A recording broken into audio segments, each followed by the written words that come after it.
Sabe, o que será que realmente separa aquelas pessoas que conquistam coisas incríveis, né, daquelas que, bom, parecem ficar sempre ali no mesmo lugar? É só talento? Sorte? Ou tem algo mais? Mais profundo aí, uma chavinha mental que a gente pode virar? Essa é a pergunta de milhões, né? Muitas vezes a gente olha para o sucesso e parece algo meio inatingível, só para alguns escolhidos. Mas olha, quando a gente investiga a fundo, estuda mesmo a trajetória de quem chegou lá, a gente começa a ver uns padrões, sabe? Padrões de pensamento, de atitude, que se repetem. E é justamente sobre esses padrões que a gente vai mergulhar hoje. Nossa ideia aqui é desvendar essas crenças, esses modelos mentais que, tipo assim, pavimentam o caminho para a realização. A gente vai se inspirar em gente de peso, como Carol Dweck, Napoleon Hill, Dale Carnegie, Tony Robbins. A promessa é entender como pensar e agir como essas pessoas que realmente transformaram suas vidas, sabe? E o mundo também. Está no ar mais uma conversa profunda aqui no Podforce. Mas ó, antes da gente começar, aquele lembrete rápido. Se inscreve aí no canal, já deixa o like e ativa o sininho para não perder os próximos conteúdos, tá bom? Boa! E a base da nossa conversa hoje são os trechos bem legais do material Mindset de Sucesso. 12 passos para a realização plena. A gente vai explorar 12 ensinamentos que são, assim, fundamentais para cultivar essa mentalidade voltada para o sucesso. E como você falou, essa tal mentalidade, o mindset, né? Que ficou famoso com pesquisadoras como a Carol Dweck. Parece mesmo ser um divisor de águas. Exatamente. Não é só sobre as cartas que a vida distribui, né? Mas como a gente decide jogar com elas. É todo um conjunto de crenças que vai moldando nossas ações, nossas reações e, claro, lá na ponta os nossos resultados. E entender esses princípios que são meio universais, sabe? Que foram tirados da observação de tantas histórias de sucesso, pode ser o ponto de partida para uma mudança bem grande na vida da gente. São ferramentas que, olha, todo mundo pode aprender a usar. Então vamos lá. O primeiro passo, que acho que é a base de muita coisa. A diferença entre a mentalidade de crescimento e a mentalidade fixa. Um conceito-chave da Carol Dweck. Ela sacou que existem essas duas maneiras bem diferentes de encarar as próprias habilidades. Isso mesmo. A mentalidade fixa, basicamente, é acreditar que inteligência, talento, as coisas são dons. Nasceu com eles ou não nasceu. E ponto final, são imutáveis. Quem pensa assim geralmente corre de desafios, sabe? Com medo de parecer que não dá conta. Já a mentalidade de crescimento, essa é diferente. É a crença de que as habilidades são tipo músculos, né? Dá para desenvolver com esforço, com aprendizado, com persistência. E por que essa mentalidade de crescimento é tão crucial para quem quer ir mais longe? Porque ela muda tudo na relação da pessoa com o próprio desenvolvimento. Quem tem essa mentalidade não foge de desafio, encara o esforço como parte do jogo, essencial. Vê crítica não como ataque, mas como feedback para melhorar. E olha só que interessante, se inspira com o sucesso dos outros em vez de se sentir para baixo, sabe? É uma postura mais ativa diante da vida. Tem aquele exemplo clássico dos estudos dela, né? Dos estudantes de matemática que pegam uma matéria super difícil, um com a mentalidade fixa, rapidinho pensa, não nasci pra isso, Desiste. exato. Já o outro com a mentalidade de crescimento, pensa, ok, tá difícil, preciso ralar mais, talvez tentar de outro jeito e continua na luta. E o mais legal é como a gente pode trazer isso para o nosso dia a dia de forma prática. Trocar aquele não consigo pelo ainda não consigo, sabe? Ver um erro não como, sei lá, uma sentença, mas como uma dica do que precisa ajustar. É buscar feedback mesmo que dê aquele friozinho na barriga para aprender mais rápido. E, claro, reservar tempo para praticar, para melhorar de propósito mesmo. Faz todo sentido.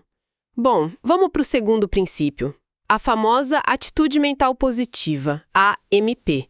Um conceito fortíssimo do Napoleon Hill. Sim, o Hill, né? Ele estudou centenas de pessoas de sucesso e percebeu essa característica em comum. Essa habilidade de manter uma visão positiva focada em solução, mesmo quando o cenário tá feio, cheio de obstáculos. E, olha, não é ignorar a realidade, não é fingir que os problemas não existem. Aham, mas é mais direcionar a energia mental para o que dá para fazer, para buscar saída, para achar oportunidade, certo? Exatamente. É uma escolha consciente, sabe? De não se deixar paralisar pelo pessimismo, pela dificuldade. Quem tem AMP busca ativamente o lado bom, a lição, a brecha para avançar, mesmo quando parece que está tudo contra. Eu lembro do caso da Buffer, aquela empresa de software, né? Eles tiveram uma crise de segurança bem séria. O CEO, Joel Gascoigne, podia ter entrado naquele modo pânico, só controlar danos, mas ele usou a crise como chance para reforçar a segurança e, mais importante, para criar uma relação ainda mais transparente com os clientes. No fim, a crise acabou fortalecendo a marca. Perfeito exemplo de AMP na prática. E como cultivar isso? Olha, às vezes são coisas simples, viu? Começar o dia listando 3 coisinhas pelas quais você é grato. Quando der uma topada, um reverso, se perguntar que oportunidade pode estar escondida aqui. Tentar filtrar um pouco o excesso de notícia ruim, de gente negativa e buscar umas influências mais para cima.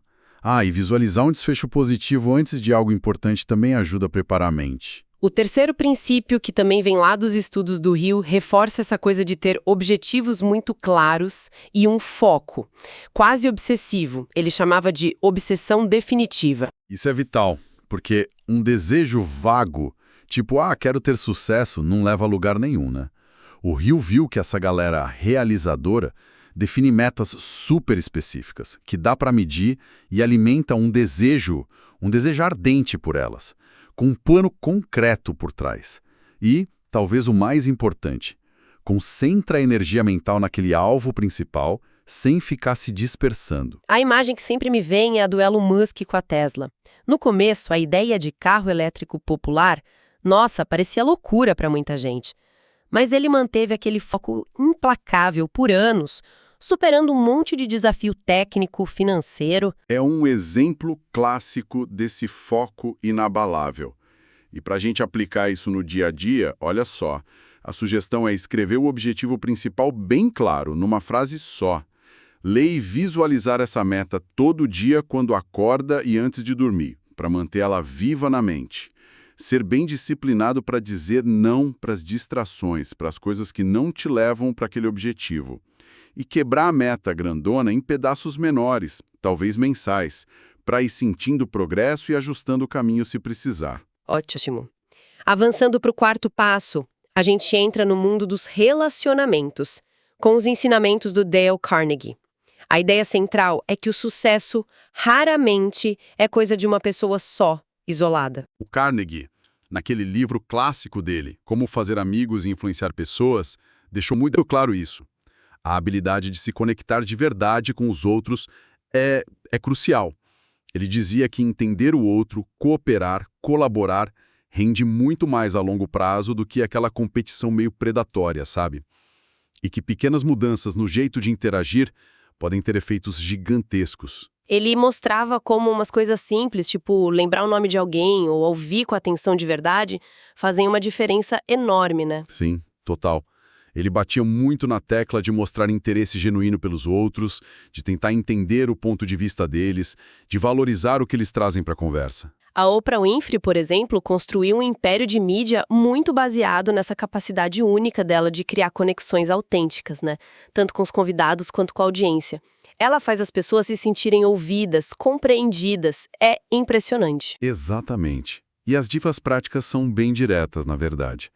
Praticar escuta ativa, que é prestar atenção total, sem ficar pensando no que você vai responder enquanto o outro ainda está falando. Demonstrar interesse real, perguntar sobre os interesses da outra pessoa, oferecer ajuda ou um elogio sincero, sem ficar esperando algo em troca. E essa coisa simples de lembrar e usar o nome das pessoas cria uma conexão na hora. O quinto passo é bem impactante. Responsabilidade total. Um conceito que o Tony Robbins martela bastante. O Robbins defende muito isso. Assumir 100% de responsabilidade pela própria vida, tanto pelos sucessos quanto pelos fracassos, é a base do poder pessoal.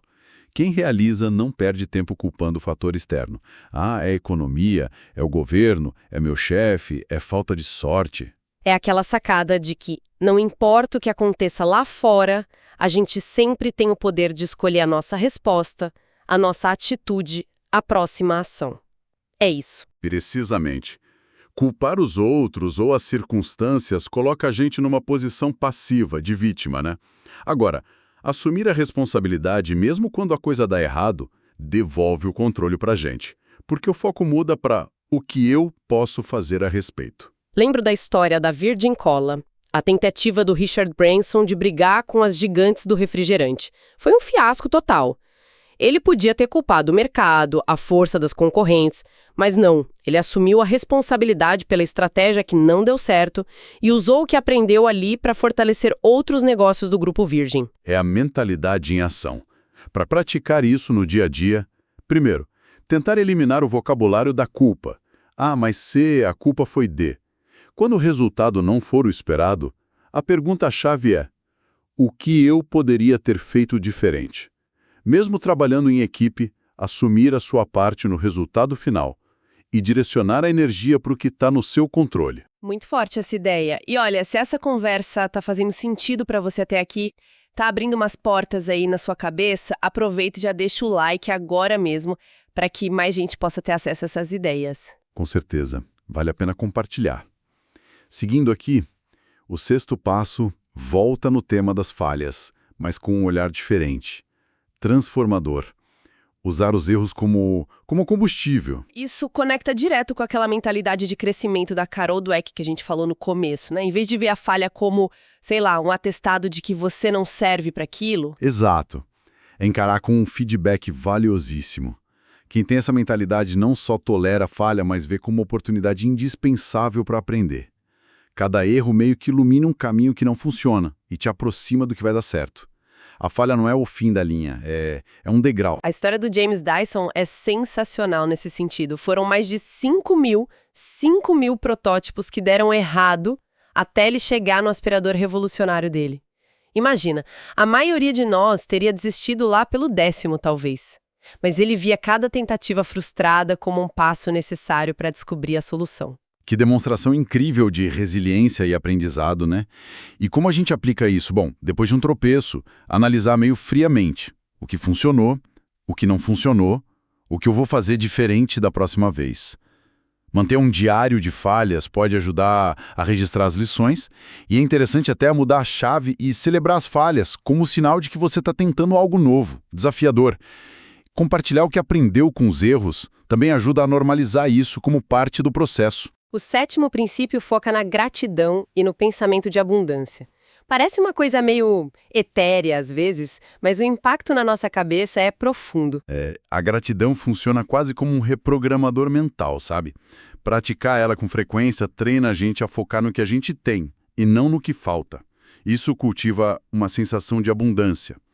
E o legal é que a neurociência até mostra que isso pode, religar o cérebro para a gente detectar mais oportunidades e coisas positivas ao redor. É como se a gente ajustasse a lente para enxergar o que já tá bom, o que já funciona na nossa vida. Exatamente.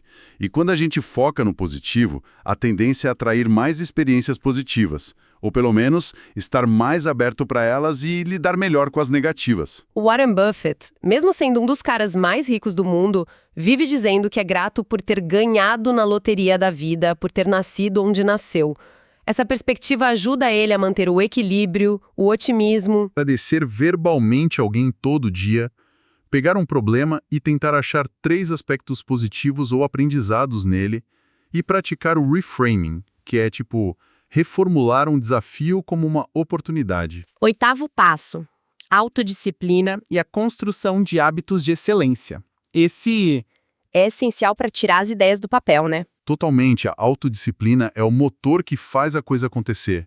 Porque motivação, ela vem e vai, mas a disciplina que a gente constrói com hábitos garante a constância. As pessoas de sucesso criam sistemas, rotinas que mantêm elas no caminho certo, mesmo naqueles dias que a vontade some. Como dizia o Aristóteles, né? Somos o que repetidamente fazemos. A excelência, portanto, não é um ato, mas um hábito. Perfeito. Pequenas ações consistentes, dia após dia, vão gerando um efeito composto, tipo juros sobre juros, no nosso desenvolvimento pessoal e profissional. É poderoso.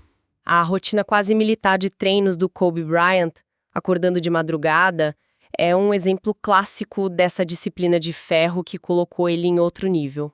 Sem dúvida. Para a gente desenvolver esse músculo, primeiro, identificar uns 3 a 5 hábitos que são chave para os seus objetivos e praticar eles todo santo dia. Usar a regra dos 2 minutos. Se algo leva menos de 2 minutos para fazer, faz na hora, não deixa para depois. Criar uns rituais matinais que te preparem para o dia.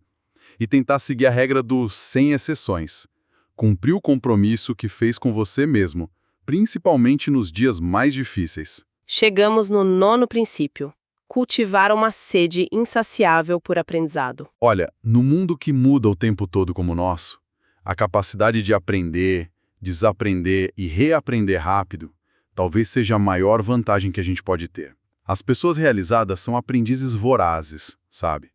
Estão sempre buscando expandir o conhecimento, as habilidades. E não é só ficar consumindo informação passivamente, né? Tipo, ler um monte de livro e pronto. De jeito nenhum.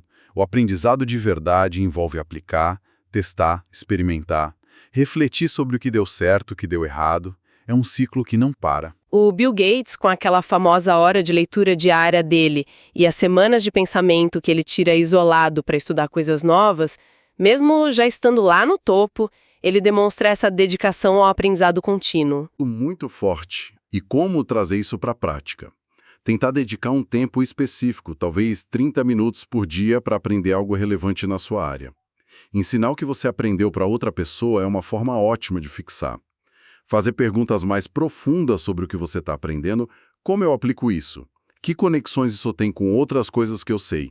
E manter um caderninho de insights, de ideias que surgem. O 10º passo explora o poder da visualização e da mente subconsciente, algo que o Napoleon Hill também já falava lá atrás. Sim, a ideia é usar a imaginação de propósito como se fosse um ensaio mental para o sucesso.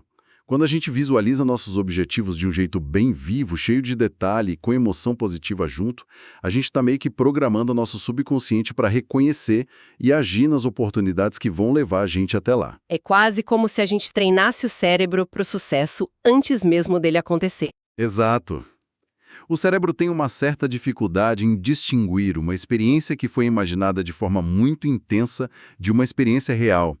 Isso pode fortalecer os caminhos neurais para a ação que a gente quer. O nadador Michael Phelps era mestre nisso, né? Dizem que ele visualizava cada detalhe das provas dele centenas de vezes, sentindo a água, o movimento, a vitória. Quando ele ia competir, era como se ele já tivesse feito aquilo mentalmente muitas vezes. É um uso clássico no esporte, mas super aplicável em qualquer área. Para praticar, reservar uns minutinhos por dia para se ver já tendo alcançado a meta. Tentar usar todos os sentidos na visualização. O que você vê, ouve, sente, incluir não só o resultado final, mas também os passos para chegar lá. E aqueles momentos de transição do dia, tipo ao acordar ou antes de dormir, são ótimos para isso. 11º princípio: resiliência e perseverança inabalável. A arte de continuar em frente quando o caldo engrossa. Muitas vezes, o que separa quem chega lá de quem fica pelo caminho não é a falta de obstáculo, viu? Mas a capacidade de continuar apesar deles. E resiliência é mais do que só aguentar o tranco. É se adaptar, aprender com a pancada e voltar mais forte. As pessoas com essa característica costumam ver os problemas como algo temporário, específico daquela situação, e não como algo que vai durar para sempre ou que afeta tudo na vida delas. Sim, e adota uma postura de falhar rápido, aprender rápido, ajustar rápido. Elas navegam pelos desafios com mais agilidade e menos desgaste emocional. A história dos fundadores do Airbnb é um exemplo moderno disso, né? Quantas rejeições de investidor, dificuldade financeira braba, chegaram até a vender caixa de cereal temática para pagar as contas. A persistência deles foi fundamental. Uma história impressionante de resiliência. E como cultivar isso? Bom, ter um plano B pode ajudar, mas o foco tem que ser fazer o plano A dar certo. Construir uma rede de apoio forte, gente que te ajuda a levantar, praticar ativamente o controle do estresse, meditação, exercício, respiração, ajuda muito. E, talvez o mais importante, se conectar sempre com o porquê maior por trás dos seus objetivos. Aquele propósito que te dá força para continuar. E, finalmente, o 12º passo, que pode até soar meio estranho no começo: generosidade e contribuição. A ideia de focar em ajudar os outros a terem sucesso como um jeito de impulsionar o seu próprio sucesso. É um princípio poderoso e que muita gente subestima. As pessoas que alcançam um sucesso que dura geralmente entendem que a vida não é um jogo de soma zero, onde, para um ganhar, o outro tem que perder. Elas prosperam criando valor e ajudando os outros a prosperarem também.